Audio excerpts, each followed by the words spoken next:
senadora Inés Solidorio, con la firma también del actual senador Mera y de varios senadores, algunos presentes acá, de los distintos bloques.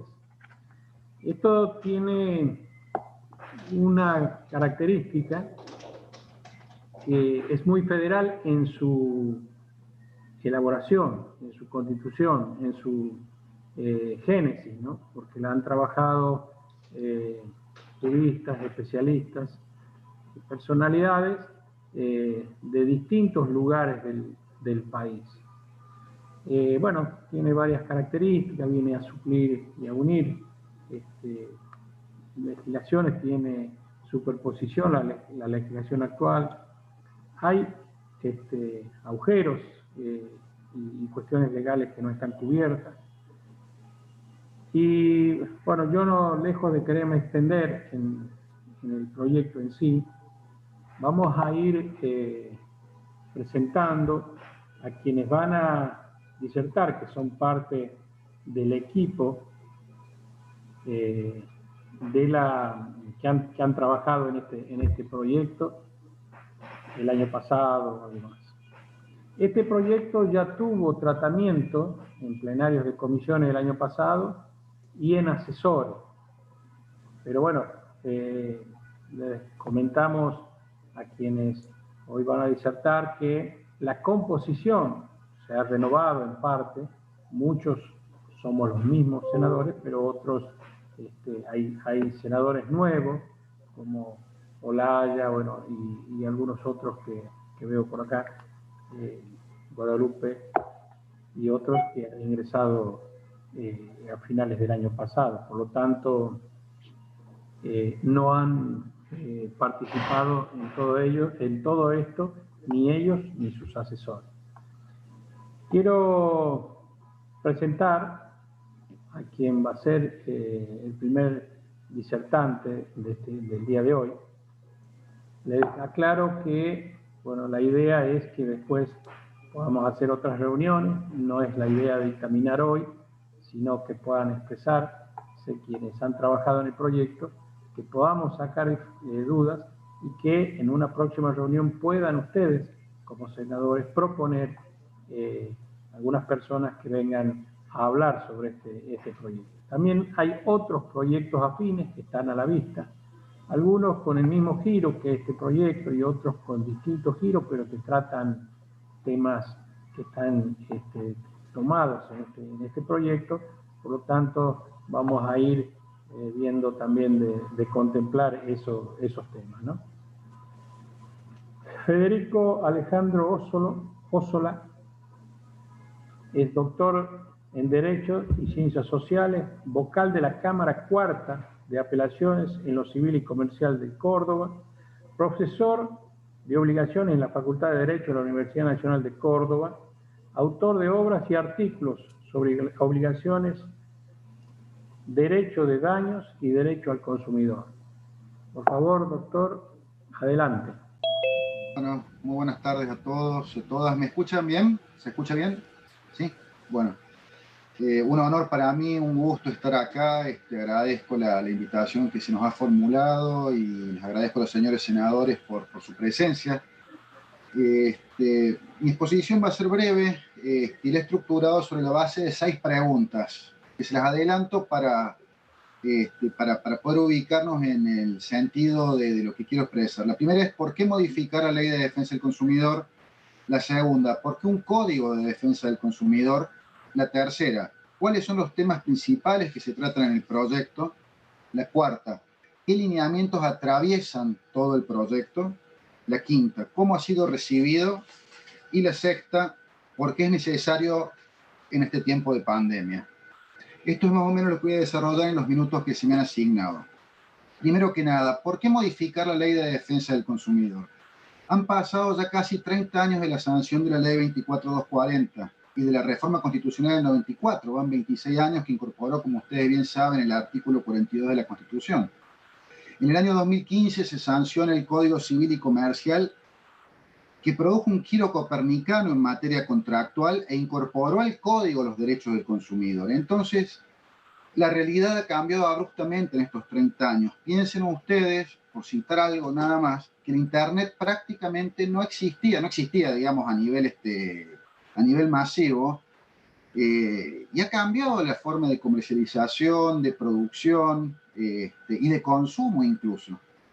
En todo este lapso, en mi opinión, y ha sido la opinión también de todos los que hemos trabajado en este proyecto, no es que la ley 24240 era mala, era una muy buena ley de su tiempo. Lo que ocurre es que ahora las cosas cambian vertiginosamente y han pasado ya 27 años y la ley se encuentra desactualizada en muchas partes, porque hay situaciones que no se contemplan, que el legislador no las podía contemplar, y también algo muy importante, diversas figuras o instituciones que han ido evolucionando en el tiempo, con la doctrina, con la jurisprudencia, fundamentalmente con los fallos, que han ido moldeando un nuevo derecho del consumo que necesita, obviamente, una actualización. La segunda pregunta, ¿por qué un código o una ley general de defensa del consumidor? Yo veo, en primer lugar, esto digamos, creo que se encuentra fundamentado esencialmente en la reforma del Código Civil y Comercial de la Nación del año 2015, que remozó, insisto, todo. Entonces dejó bastante, valga la expresión, ¿no?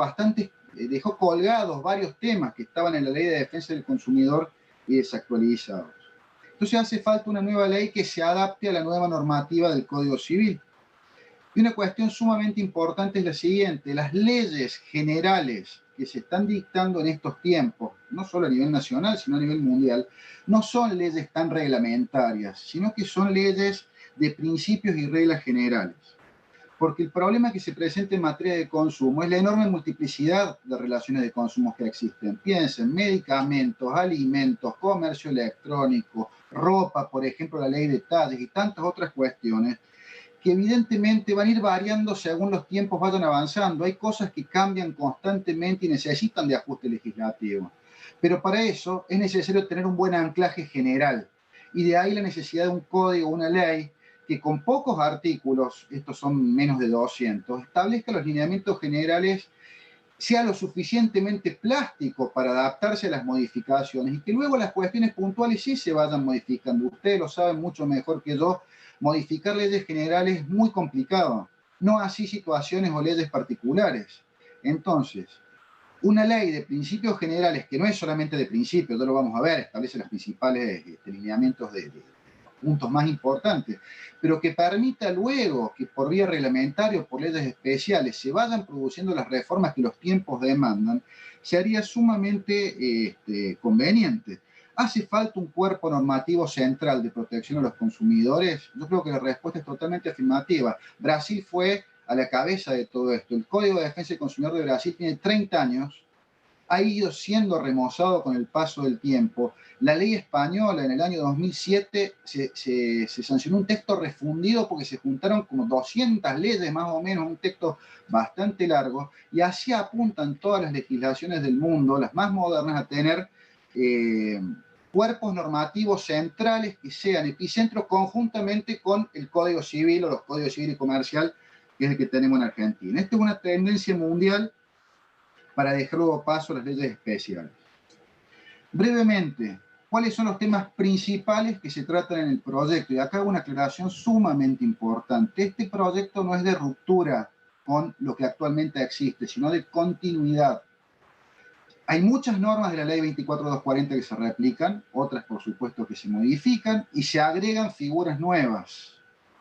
Se ha tenido en cuenta las opiniones mayoritarias de la doctrina, de la jurisprudencia, opiniones también que se han ido recabando a medida que el proyecto se ha ido elaborando. Piensen que nos llevó 1 año y medio de elaboración, se presentó a fines del año 2018, llevamos 2 años de plena discusión en todos los ámbitos, no solamente en el ámbito académico, sino también en las asociaciones, en los ámbitos profesionales, los colegios de abogados. Ha habido un montón de publicaciones, ha habido congresos, ha habido audiencias públicas. O sea, ¿cuál fue la idea de la comisión? Y esto quiero recalcarlo porque me parece sumamente importante.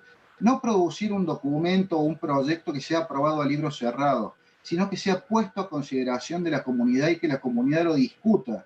Y que luego, en el lugar que les es propio a la ley, que es el poder legislativo de la nación, se puedan llegar a consensos, incluso modificando así lo que hemos hecho nosotros. Lo que hemos hecho nosotros lo hemos considerado como un punto de partida para tratar de lograr la mejor ley posible para todos. Así, brevemente les voy a pasar un paneo, nada más de los temas principales que se tratan.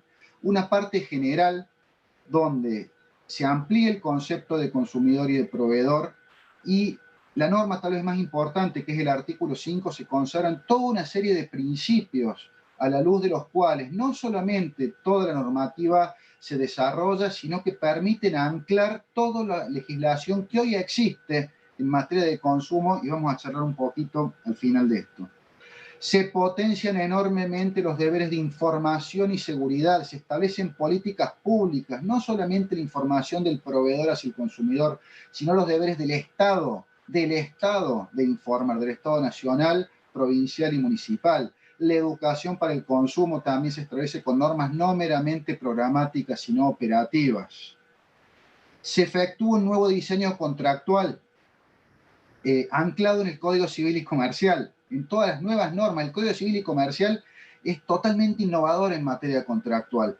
Es de los códigos más modernos del mundo, así está siendo reconocido en los foros internacionales. Ha habido un avance en el derecho argentino que todavía no tenemos la posibilidad de mensurarlo, pero que con el tiempo se va cada vez más clarificando. El Código Civil y Comercial argentino es una norma, es un código verdaderamente de avanzada, y lo que trata este proyecto es anclarse en esa nueva mirada del fenómeno contractual. Así, por ejemplo, brevemente, se incorpora todo un catálogo de prácticas abusivas que no está en la ley actual, se incorpora toda una nueva estructura del contrato de consumo a partir de la conexidad contractual, a partir de figuras que dotan de plasticidad los contratos de consumo. Se incorpora una norma general sobre comercio electrónico. ¿Por qué una sola norma general? ¿Por qué hace falta una ley especial?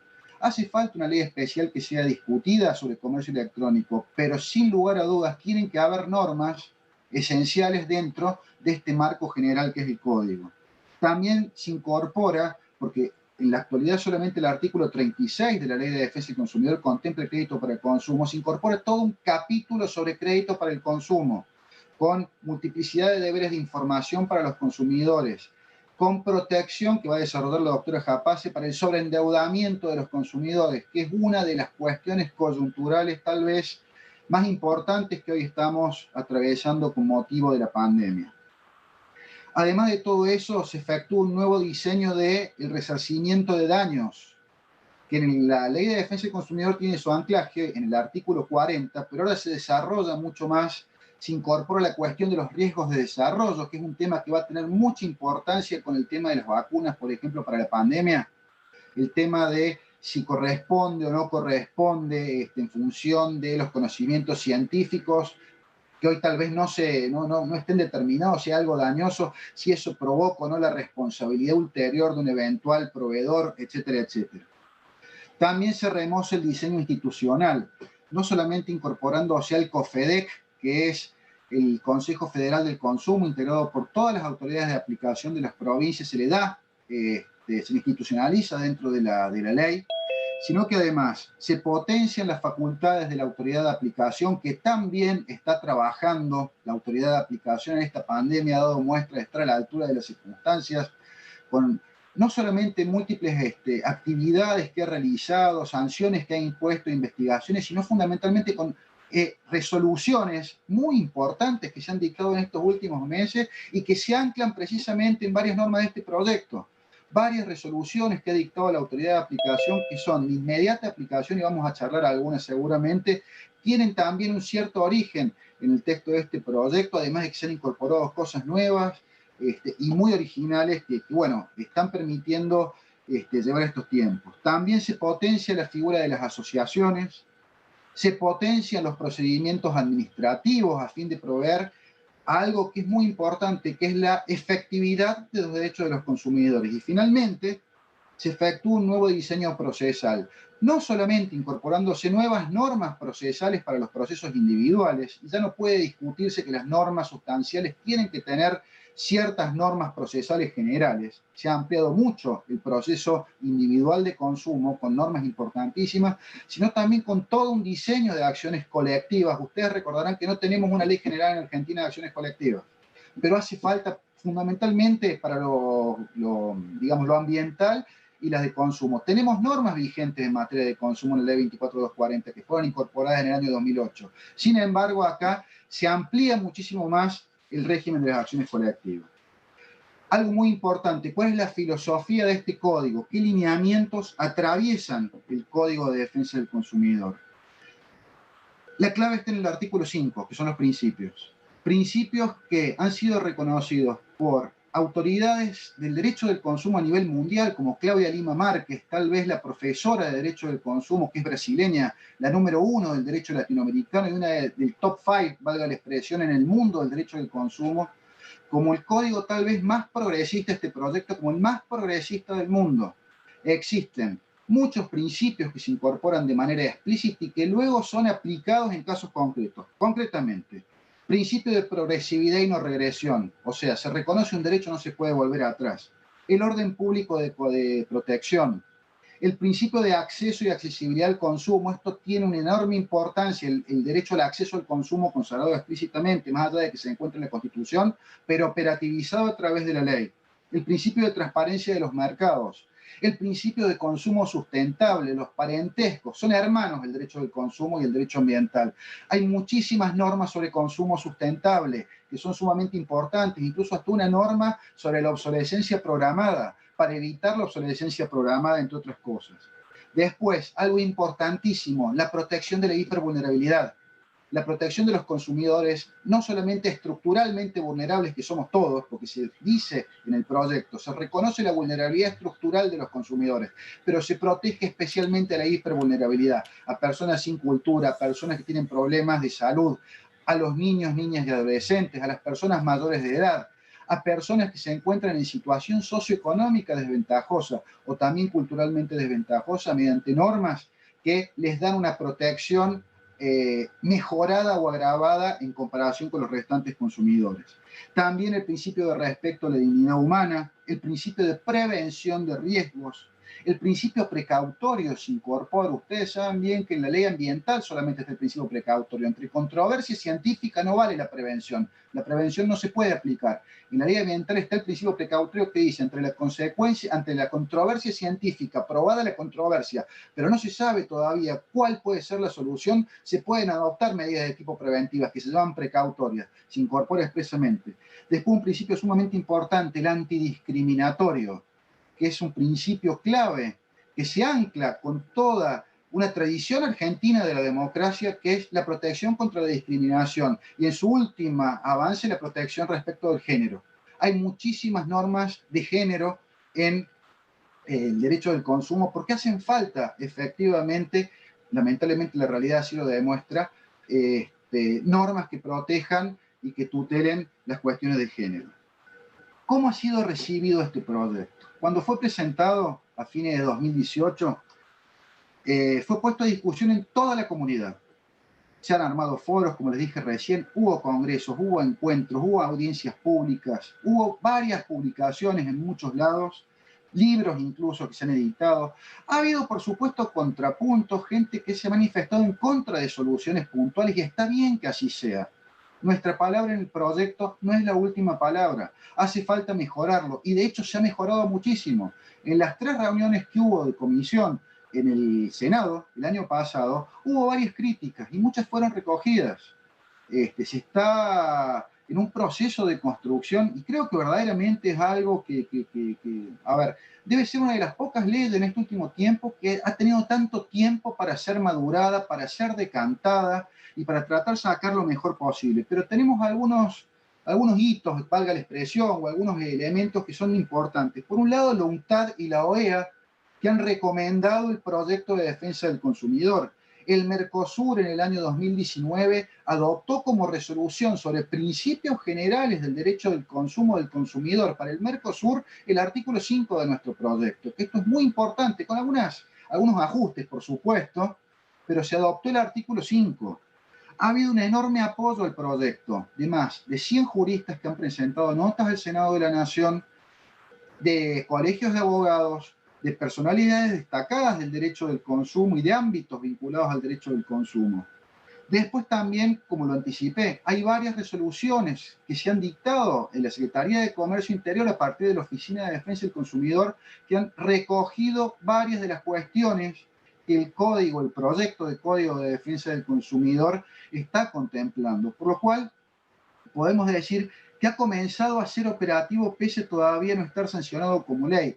Y esto revela, en definitiva, que esta obra que es colectiva porque, como bien dijo el senador Martínez, no solamente se convocó, y en eso tengo el honor de haber participado, ustedes verán que por mi tonada soy cordobés, se convocó a gente de todo el país, por un lado, pero también hubo muchísimas miradas y en la comisión tuvimos muchísimos contrapuntos. O sea, el proyecto que se ha presentado es producto del consenso.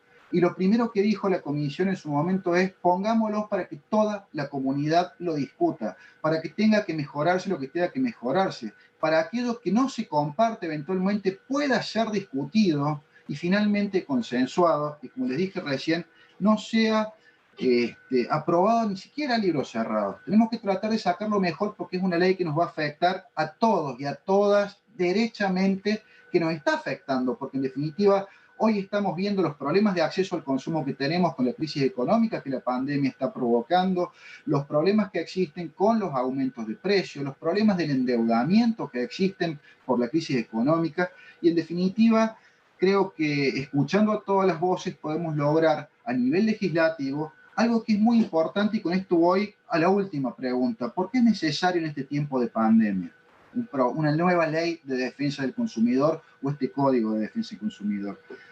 En las veces que me ha tocado disertar sobre la pandemia y los problemas de la pandemia, dije siempre que hemos tenido la dicha, la fortuna, casi el milagro de que el Código Civil y Comercial estuviera vigente. Nos hubiera costado mucho más. Hablo como juez.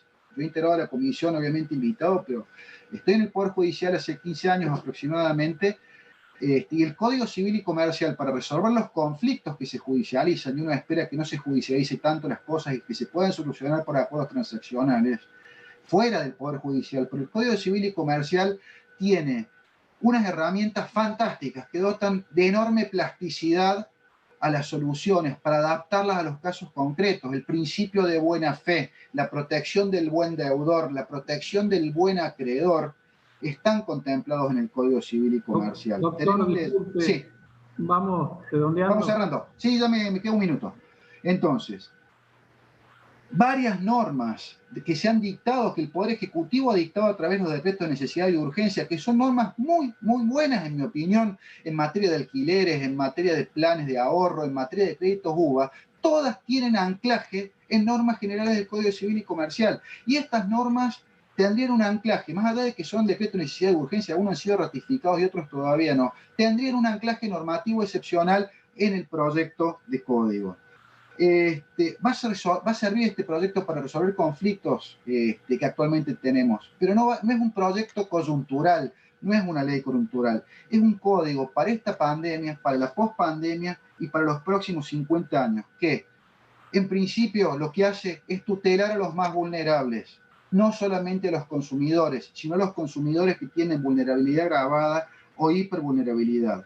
Un proyecto progresista que está surgiendo del consenso y del intercambio de ideas, y esta es la razón por la que hacemos los votos de que pueda ser discutido y aprobado en el menor tiempo posible. Muchísimas gracias a todos por su atención, muy amables.